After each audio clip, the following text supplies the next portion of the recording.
Hello, so today I'm going to be making a video onto how to use the Dreamscape Law Enforcement MDT. So doing that, you would open up your smartwatch where you would then go onto MDT. This is the dashboard of the MDT. Announcements would be usually where High Command would put notice where everyone would be able to see that, and then here you would find citizens where you can search the suspect or civilian by their name, either their first name or their second name. So I'm going to be showing my profile, so search in Jasmine. Here I am. On my profile or their profile, you would then see the name. You would need to upload photos. By doing this, you would go to View Gallery, Add Link. You can either do it from the Discord, or you can do it via the camera, which is given you as part of your equipment. You post the link and then upload, and then you would right click and then upload, and that shall be. Make sure you save it. On the notes, you would put their DNA once you get their DNA, someone's DNA, and also fingerprints. And then on this right hand side, you would see licenses. So this is where you would grant licenses by right clicking, and you can either revoke or grant licenses. Always make sure you save if you've made any changes. You shall also get tags where you would have informer, dangerous, wanted, weirdo. Don't know why it says weirdo. You will also have a list of vehicles that the person owns with the plate at the side in brackets, their properties, the employment if they're unemployed, convictions will be here, their weapons that are registered, and related incidents to their convictions that they have received. Or if you're an officer like myself, all the incident reports which you have been tagged in or you've created yourself. So that is the profile. The good thing about this MDT is you can have multiple tabs on at once, which will come in handy when you're making incident report and doing evidence. So here you would then come to bolos and warrants. This is where you would find if a bolo is within a car, with a description how long the bolo's got left, and also who is wanted with. Usually you would have their name, how long left, and usually the date of the incident, the number of the incident related for why they've got a warrant. You will also find vehicles, so you will search up a vehicle. I don't know what FIL. So there we go. You just type in either the full vehicle or the last three numbers of the vehicle plate, and then it will come up, which you would then click, and you'll be able to see any points, related incidents, notes on the vehicles, and you would also be able to click on this one, this marker, which would then bring up the profile of the owner of that vehicle, which would come in handy if you're coming into a chase and you've got a plate lock from your plate reader. You also have evidence here, so here you would log evidence. Just as an example, you found fingerprints, you would put evidence related to incident hashtag, and then you would put the number of the incident report that you have written related to this. So it would be just this as example 235. You would then put, if you found fingerprints, you would put that, and then you would go fingerprints,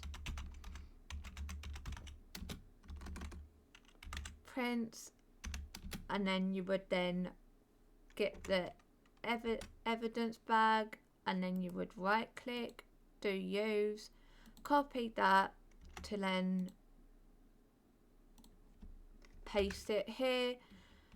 And then if before you put the evidence fingerprints bag in the evidence locker, you would search it up to make sure. So as an example, evidence, you would then print the fingers, and then you will see if someone's fingerprints has been taken, like you can see mine has.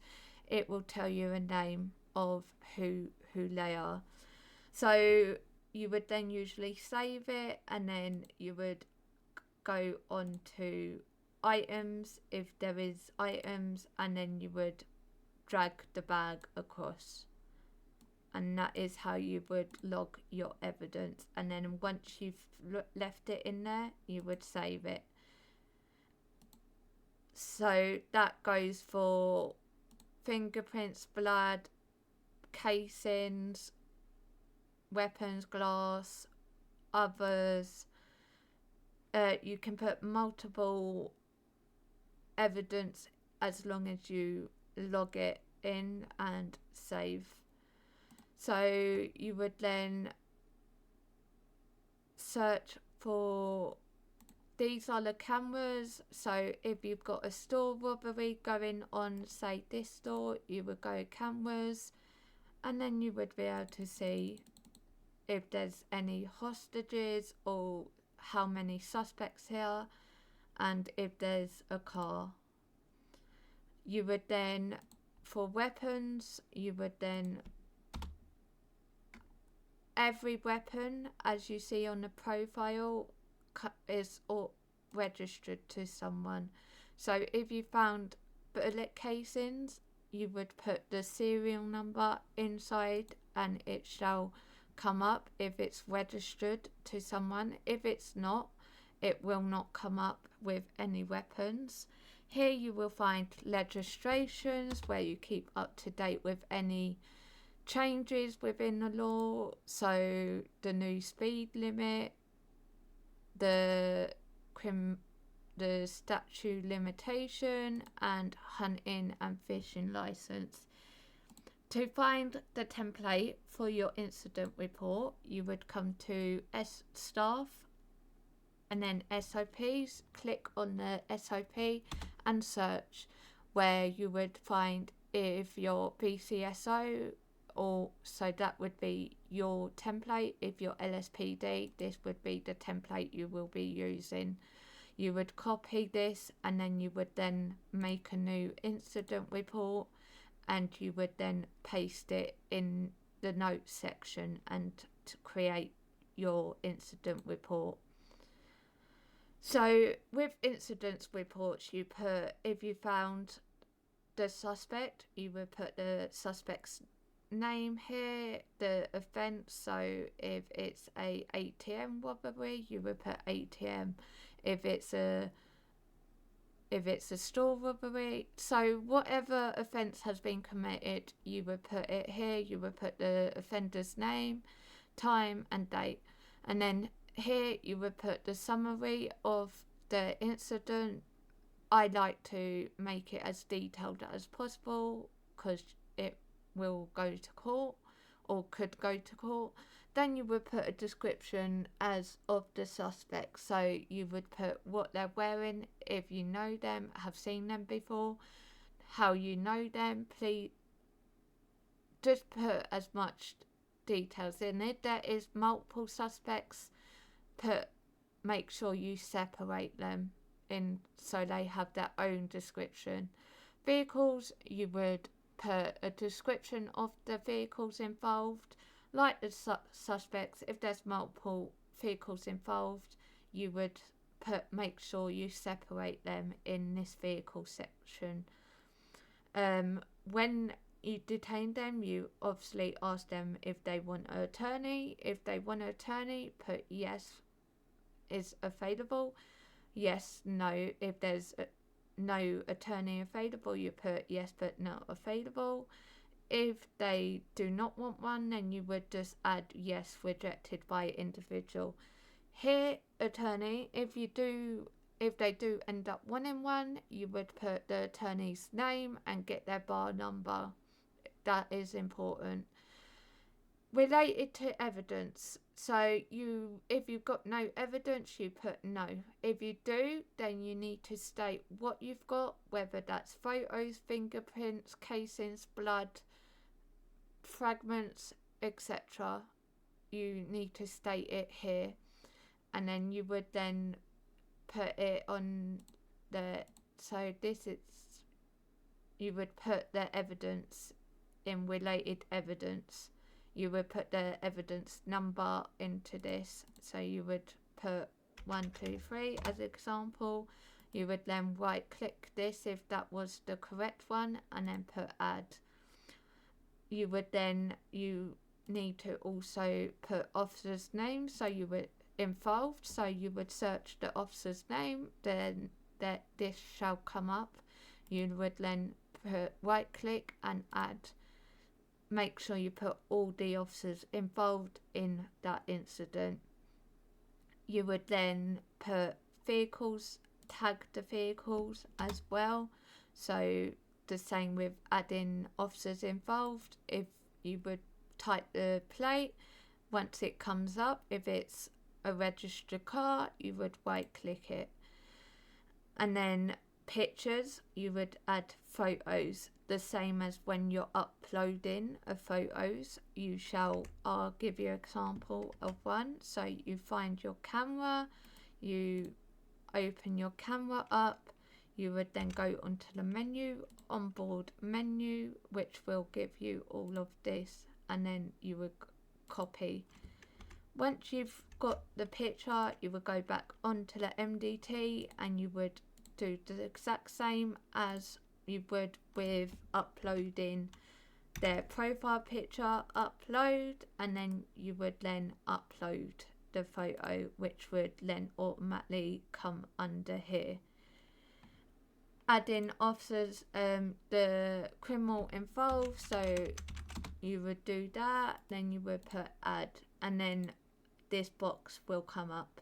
You would then edit to get the charges of what you need. The good thing about this is it has sections: well-being of wildlife, motor vehicle offences. So you would scroll here and find the correct charges for the relating to that incident. Weapon charges, health and morals, and then you would, once you find the correct charges, you shall do that. You would then add this button here, click on here, and then that will come up, and then you will get given a recommendation of fine and time. To change it to reductions, which usually 50%, then you ask them, and then you can send this button and click on this arrow button, and that will automatically fine them and sentence them. Make sure you save, and once you've processed them, you click process and guilty and save. Ideally, you would need to if you've got a suspect, you would do the charges first and deal with the suspect in sending them off and getting the fine, and then you would then write the incident of a detailed report unless a lawyer has been called. Thank you for watching, and I hope this helps with learning how to use the MDT at Dreamscape.